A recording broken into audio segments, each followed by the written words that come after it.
ఏ శుభకార్యానికైనా శుభారంభం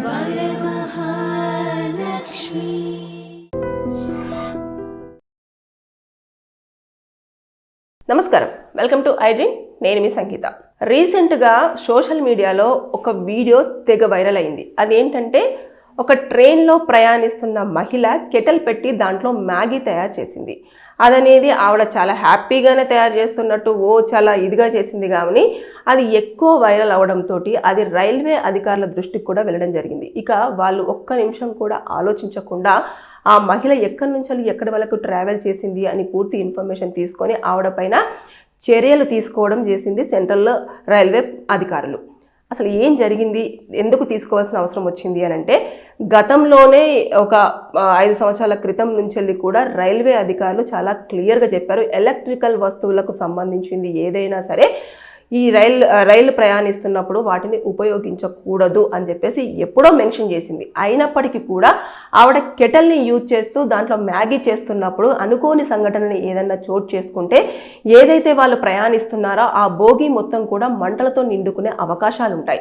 ఏదైతే మనకు అక్కడ ప్లగింగ్ బోర్డు పెడతారో అది కేవలము ట్రావెల్ చేస్తున్నప్పుడు ప్రయాణికుల సౌకర్యార్థం ఛార్జింగ్ పాయింట్ కోసం మాత్రమే దాన్ని కేటాయించడం జరిగింది. కానీ ఇలా హీటర్లు కానివ్వండి, లేదు అంటే కెటల్స్ కానివ్వండి, అదేవిధంగా కొన్ని సందర్భాలలో కొంతమంది హెయిర్ డ్రైయర్స్ కానివ్వండి, ఇలాంటివన్నీ ఎక్కువగా పెడుతూ ఉంటారు.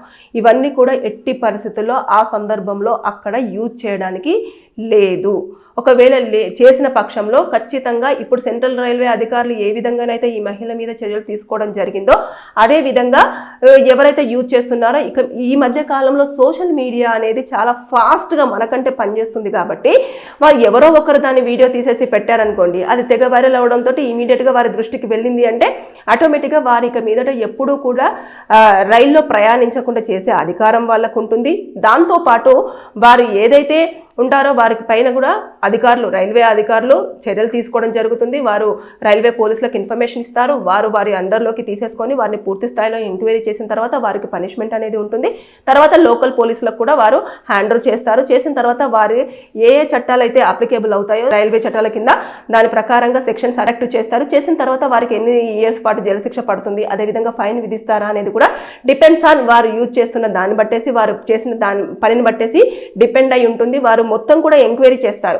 చేసిన తర్వాత ఇలా చేస్తారంట. చాలా మంది సరదాగా చాలా ఇలాంటి పనులు చేస్తూ ఉంటారు. కానీ ఎట్టి పరిస్థితుల్లో మనం ట్రావెల్ చేస్తున్నప్పుడు రైల్వే బోగీలలో ఇలాంటివి ఎట్టి పరిస్థితుల్లో చేయకూడదు. చేసిన పక్షంలో అది మనం సరదాగా అనుకున్న కొన్ని సందర్భాలలో చాలా పెద్ద ప్రమాదం వాటిల్లే అవకాశం ఉంటుంది. కాబట్టి కోలుకొని అంటే అది కోలుకోలేము. అక్కడున్న ప్రయాణికులు ఎంతమంది ఉంటారో అంతమంది కూడా ప్రమాదంలో పడే అవకాశాలు ఉంటాయి. కాబట్టి దాని నేపథ్యంలోనే ఆల్రెడీ రైల్వే అధికారులు ఇలాంటివి వారి దృష్టికి వెళ్ళిన నేపథ్యంలోనే ఆల్రెడీ ముందుగానే ఇన్ఫర్మేషన్ ఇచ్చారు, ఎలక్ట్రికల్ వస్తువులు అనేవి ఎట్టి పరిస్థితుల్లో ట్రైన్లో యూజ్ చేయకూడదు అని చెప్పేసి అంత స్పష్టంగా చెప్పినప్పటికీ కూడా వాటిని ఉల్లంఘిస్తూ ఇలాంటి చర్యలు చేస్తున్న వారిపైన ఖచ్చితంగా శిక్షలు అప్లికేబుల్ అవుతాయని చెప్పేసి ఇప్పుడు అధికారులు అయితే సెంట్రల్ రైల్వే అధికారులే డైరెక్ట్గా తన పైన చర్యలు తీసుకోవడం జరిగింది. అంటే తను ఎక్కడి నుంచి ఎక్కడికి ట్రావెల్ అవుతుందో తెలుస్తుంది కదా. అంటే వీడియో వైరల్ అయ్యింది కాబట్టి అక్కడ ఏ బోగిలో ఏ స్టేషన్ నుంచి ఎక్కడికి వెళ్ళారు అంటే ప్రయాణికులకు సంబంధించిన టికెట్ ఉంటుంది కదా,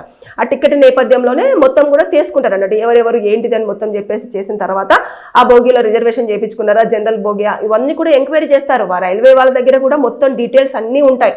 డీటెయిల్స్ ఏ ఉండకుండా అస్సలు ఉండే ప్రసక్తి లేదా. ఇంతమంది ప్రయాణికులు కదా, ఏం గుర్తుపడతారు ఏంటి అనేది అసలు ఎట్టి పరిస్థితుల్లో లేదు.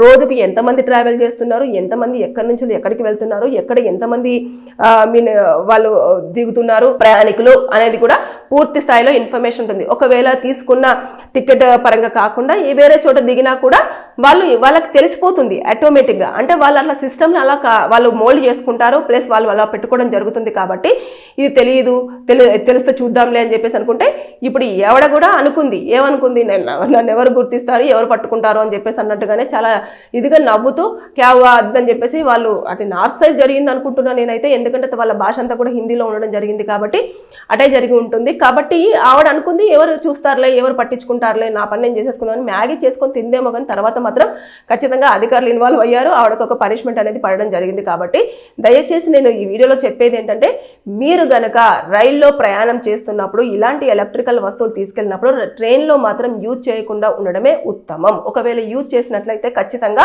వారిపైన నిఘా ఉండడం జరుగుతుంది. దాంతోపాటు ఎందుకంటే ఈ మధ్య కాలంలో రైళ్లలో చాలా వరకు ఇన్సిడెంట్ జరుగుతున్నాయి కాబట్టి ఆ నేపథ్యంలోనే రైల్వే అధికారులు కానివ్వండి, రైల్వే పోలీసులు కానివ్వండి, పూర్తి స్థాయిలో వారు ఒక నిఘా పెట్టడం అనేది జరుగుతుంది. ఎప్పటికప్పుడు దానిపైన చర్యలు తీసుకోవాలన్న ఉద్దేశంతో వారు కొన్ని కొత్త ఇంప్లిమెంటేషన్స్ కూడా తీసుకురావడం జరుగుతుంది. దాని నేపథ్యంలోనే మనం ఏ చిన్న తప్పు చేసినా కూడా దొరికిపోయే అవకాశాలు ఉంటాయి. ఎందుకంటే ట్రైన్లలో ప్రయాణిస్తున్నప్పుడు దొంగతనాలు జరగడం కానివ్వండి, రీసెంట్గా రేప్ జరగడం కానివ్వండి, అదేవిధంగా బాంబు బ్లాస్ట్లు అవ్వడం కానివ్వండి, అదేవిధంగా ట్రైన్లో ఏదో ఒకటి ఇలాంటివి జరగడం కానివ్వండి, ఇలాంటివి చోటు చేసుకుంటున్న నేపథ్యంలో పోలీసులు కూడా ఎప్పటికప్పుడు వారు చూస్తూనే ఉంటారు. అంటే పెట్రోలింగ్ చేస్తూనే ఉంటారు ఆ బోగిళ్లలో కూడా చాలా వరకు. ఇవన్నీ జరుగుతున్న నేపథ్యంలో మనం జాగ్రత్తగా ఉండాల్సిన బాధ్యత ప్రయాణికుల మీదనే డిపెండ్ అయి ఉంటుంది. ఒకవేళ కనుక మీరు వాటిని యూజ్ చేస్తున్నట్టు కనుక ఇమీడియట్గా అక్కడ ఎవరైతే ట్రైన్లలో పెట్రోలింగ్ చేస్తున్న పోలీసుల గనక పడినట్లయితే ఇమీడియట్గా వాళ్ళు అప్పటికప్పుడే వారు మిమ్మల్ని వారి ఆధీనంలోకి తీసేసుకొని వారు ఎంక్వైరీ చేయడం అనేది జరుగుతుంది. మీ దగ్గర ఉన్న వస్తువులన్నీ కూడా సీజ్ చేస్తారు. అదేవిధంగా మీ పైన కఠిన చర్యలు కూడా తీసుకునే అవకాశాలు ఉంటాయి. కాబట్టి ఇక మీదట తస్మాత్ జాగ్రత్తగా ఉండండి. లేని పక్షంలో అనవసరంగా సెంట్రల్ రైల్వే అధికారులు కానివ్వండి, పోలీసులు కానివ్వండి ఇన్వాల్వ్ అయ్యి మిమ్మల్ని పనిష్ చేసే అవకాశాలు కూడా చాలా వరకు ఉన్నాయి. బీ కేర్ఫుల్, జాగ్రత్త. Thank you. And for more videos, Please subscribe to iDream. Please subscribe to iDream. Please subscribe iDream. And please subscribe to iDream. For more videos, subscribe to iDream. please like, share and subscribe to the channel. Congratulations, iDream. Subscribe to iDream. Subscribe to iDream. So subscribe to iDream Media. iDream ki iDream team andarki huge congratulations. Please subscribe iDream Media. Please subscribe to iDream. Subscribe iDream. Please subscribe to iDream. iDream అంటే నా కళల ఛానల్ను subscribe చేసుకున్న నోరు తిరుగుతలేదు. మీరైతే గంట గుర్తు కొట్టండి. For more such videos, please subscribe to iDream. Subscribe to iDream. Please subscribe to iDream. Please subscribe iDream Media. Please do subscribe to iDream. Please subscribe to iDream Media. For best entertainment and information, please subscribe iDream. And don't forget to subscribe to iDream.